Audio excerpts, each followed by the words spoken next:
Natural physics is a concept astrophysicist LeRoy developed that explains in down-to-earth scenarios how the principles of physics could have come about from observing nature. Each episode begins with a scenario, followed by an example to illustrate the application of these principles in futuristic research at the frontiers of science, such as LeRoy's astrophysics doctoral research, and then concludes with an exploration of how these same principles could have very well been used by ancient cultures and civilizations. Mathematics is naturally encountered and incorporated as the exciting and fun tool of science that it is. Science is the window into our amazing world of nature, and mathematics is the tool to open that window. Natural physics encompasses current, futuristic, and ancient physics, and ties them together by the principles of physics that are common threads running throughout each.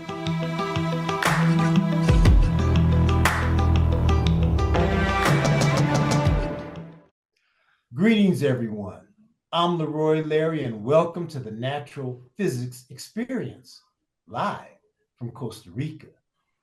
Continuing my dialogue with my colleague Pascale on sustainability, my understanding is that the numbers show that Costa Rica is the global leader in sustainability. And I also understand that sustainability consists of two parts: biodiversity and global warming. So we shall continue our dialogue, and I'll be right back. Pascale, thank you again for joining me today on our show. Thank you, LeRoy. And I'm learning so much about sustainability from you and your mission to come here to Costa Rica and find out why Costa Rica is the global leader in sustainability. And your family came along with you. So awesome. And you told me that sustainability consists of two parts: biodiversity and global warming. Now, first of all, global warming. You explained to me that carbon dioxide 2, CO2, carbon, oxygen 2,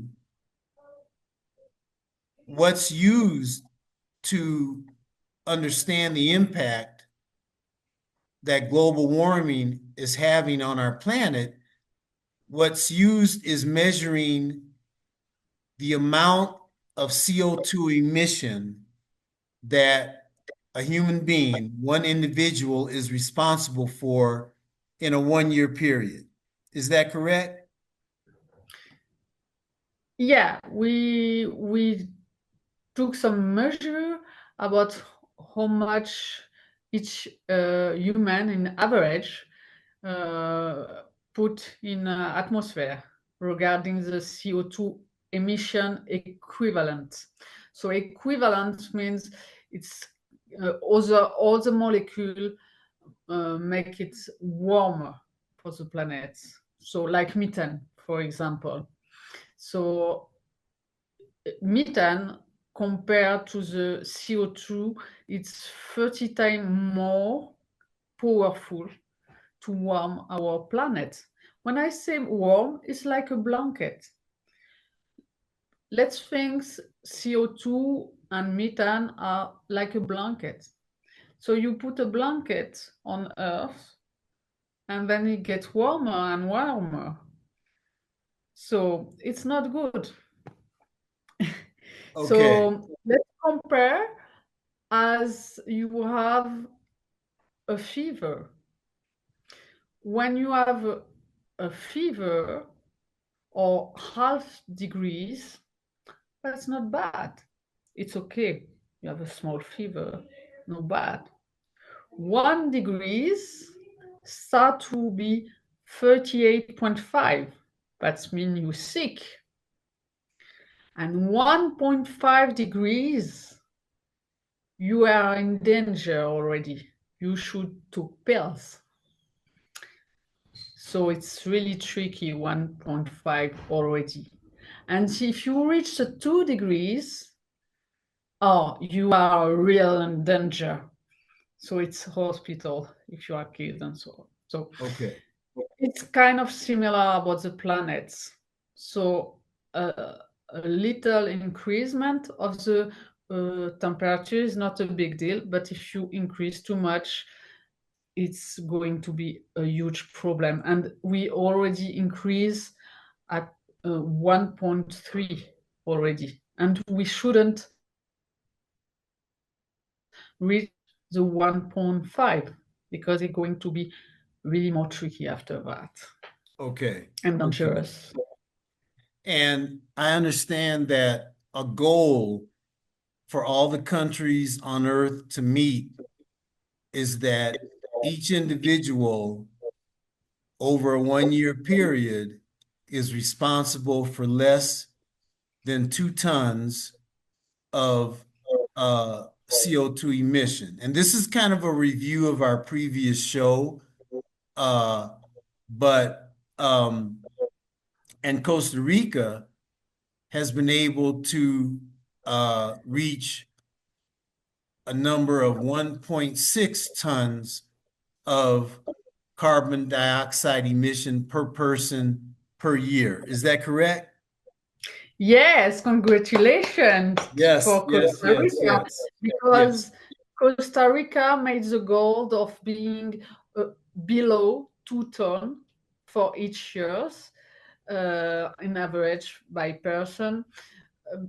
And that's gold, 2 tons is the target we must have to limit the global warming below 2 degrees. So it's really important target, and we should be there faster we can. And in average on our Earth, we are on 6. So it's really too much Okay. compared Okay. to 2. But the good news about that is not all of us are emitting so much. You have 10% of human beings who emit 50% of the total emission. So if we work on that 10% of human, we can really reduce a lot, because we are not equal regarding our all emission. But the nice thing is Costa Rica have already reached the goal, and it's a country you can compare to France. So there's really things. there's a good reference point, the fact that both countries Yeah. are similar. Exactly. Really similar advancement. And the other part of sustainability being biodiversity, what does that mean, Pascale? Biodiversity. So biodiversity, it's mean more or less what everything are living on Earth, all the species. And biodiversity relate also to the genetic diversity of each species, allow them to be strong, because to resist to disease, each species should have different individual, and some of them will resist, so the species will survive. So it's really important to have a large number of individual with large genetic variation. And biodiversity is animal for sure, but don't forget all the trees, forest, and bee. And it's everywhere. Even on a desert, you will find life. So biodiversity, it involves natural resources, the sustainability of flora and fauna, right? Plants, trees, and the living creatures that live in those different ecosystems within a country. Yes. So the fact that Costa Rica is the global leader in sustainability, that means that it has been able to find a way to get its carbon dioxide emission per person per year down to 1.6 tons.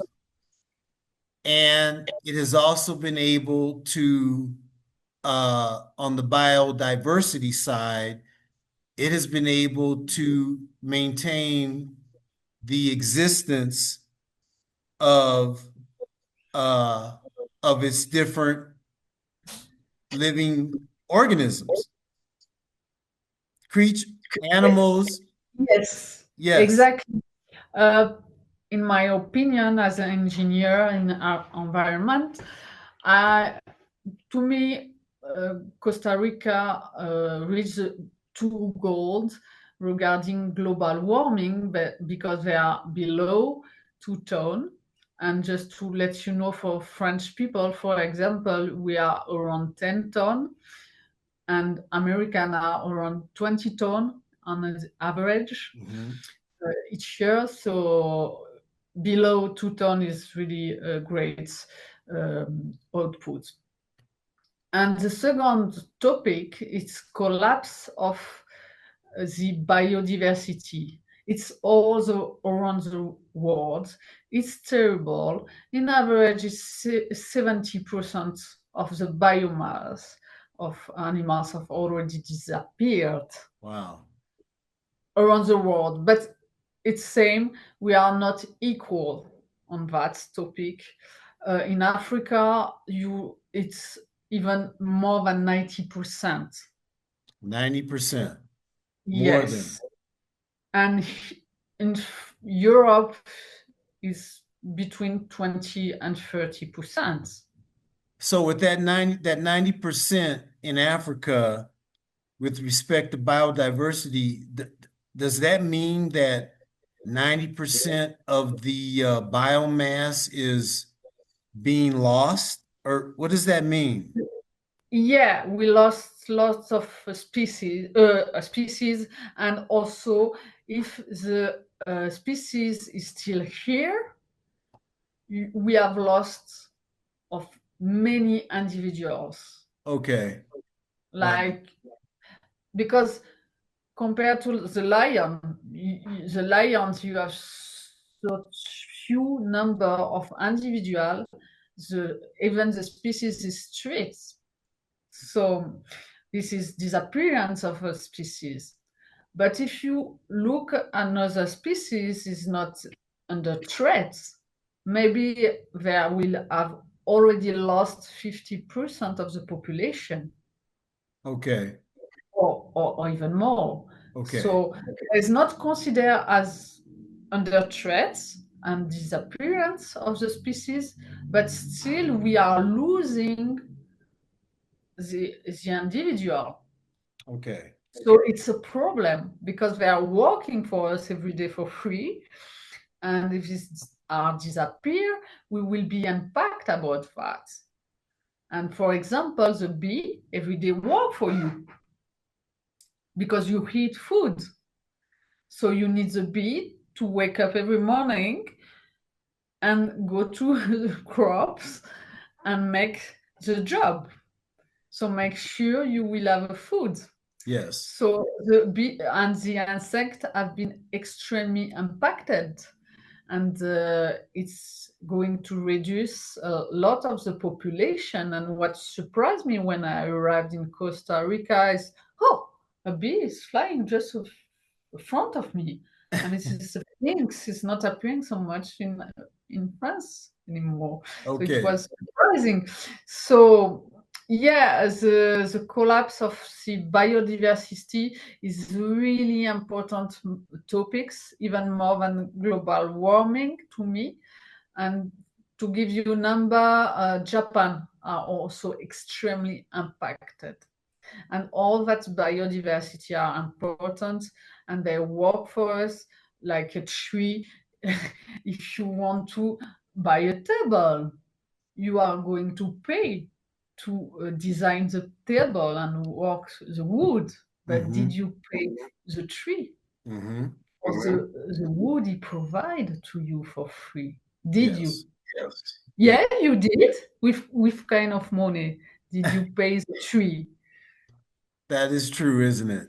Exactly. So you should at least pay the respect. And if you cut it, plant another one. Because if you don't do it, at some point you will not have a table because there is no tree anymore. So that's the problem here. You won't have things for free, but you should show respect. Yes. So protect them to ensuring the continue of the services.